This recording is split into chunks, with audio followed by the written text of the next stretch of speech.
बाद मैंने उस लड़की से बात करी तो लड़की ने बोला कि आज के बाद मैं बात नहीं करूँगी इससे।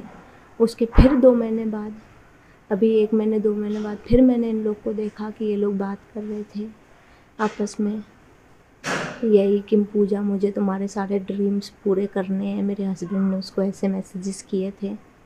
तो कह रही मौका मिलेगा तो ज़रूर तुम मेरे ड्रीम्स पूरे करना, मेरे ड्रीम्स ये हैं ये वो, इन लोग की फालतू बातें। मैंने मेरे पापा जी को बता दिया। उसके बाद भी ये बात करते रहे। ये लोग एक दूसरे को छोड़ने को तैयार नहीं हैं। मेरे को कुछ समझ नहीं आता कि ये लोग आखिर क्या करेंगे। मैंने घर से भाग के शादी करी थी इनसे, लेकिन 4 साल से यही सब चल रहा है। जब मैं प्रेग्नेंट थी, सौमिल मेरे पेट में था, तब भी किसी रिया खत्री नाम की लड़की से बात करते थे रेस्टोरेंट में। उसको बैठा रखा था पास में, चिपक के दोनों बैठे थे। उसने वीडियो बना के भेजी थी इनको, फ़ोटोज़ की स्लाइड शो करके। और उसके बाद भी मैंने इनका स्क्रीनशॉट लिया था, जो बोल रही थी आई लव यू, बोले बिना आपने फ़ोन रख दिया। तो इन्होंने सामने मैसेज किया था आई लव यू। मेरी ज़िंदगी की एक ही गलती है, ये आदमी से मैंने घर से भाग के शादी कर ली और उसी चीज़ का ये इंसान फ़ायदा उठा रहा है और उसको छोड़ने को तैयार नहीं है। घर में इतनी लड़ाइयाँ होती रहती है फिर भी छोड़ने को तैयार नहीं है। तो मेरे पास अब और कोई ऑप्शन नहीं बचा। मैंने मेरे घर वालों को भी बता दिया है। अब मैं कुछ नहीं कर सकती हूँ। अगर ये दोनों साथ रहना चाहते हैं, मैं इसको डिवोर्स देना चाहती हूँ, ये भी मुझे डिवोर्स देना चाहता है। रोज़ लड़ते हैं कि डिवोर्स दे दे तू मुझे डिवोर्स दे दे, तेरे को गजेन की शादी के बाद मैं छोड़ दूँगा और मैं तो 4 रखूँगा। तू होती कौन है बोलने वाली, हम मर्द हैं।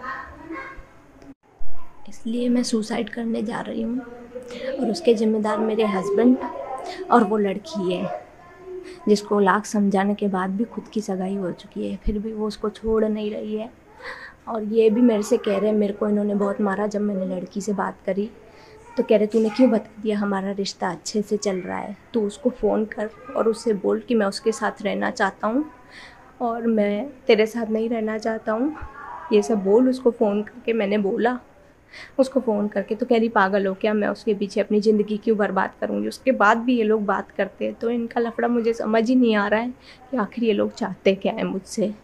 मेरे हस्बैंड मुझे इस तरह टॉर्चर कर रहे हैं, बहुत बार इन्होंने मुझे मारा भी है और इस तरह टॉर्चर कर रहे हैं कि ना मुझसे बात करते हैं, पूरा दिन घर में नहीं रहते हैं। सुसाइड से पहले एक दिन रात को कुछ बहुत देर से हमें एक ऑडियो भेजा है जिसमें उसने खुद से ये सब बोला है कि उसको बहुत मेंटली टॉर्चर किया है, उसको मारा है करण ने।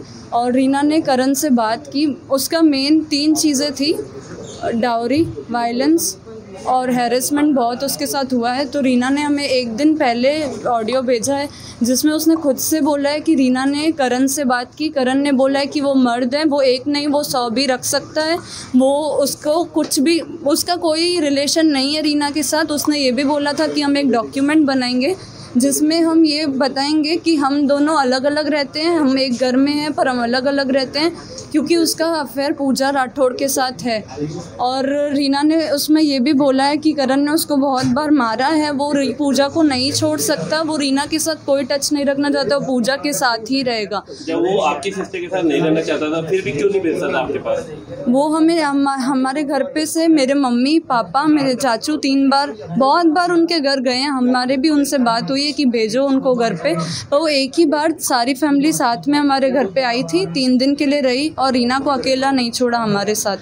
कुछ 2 दिन के लिए भी हमने बोला कि रहने दो, भले करण भी रहे रीना भी रहे, पर रीना को नहीं छोड़ा।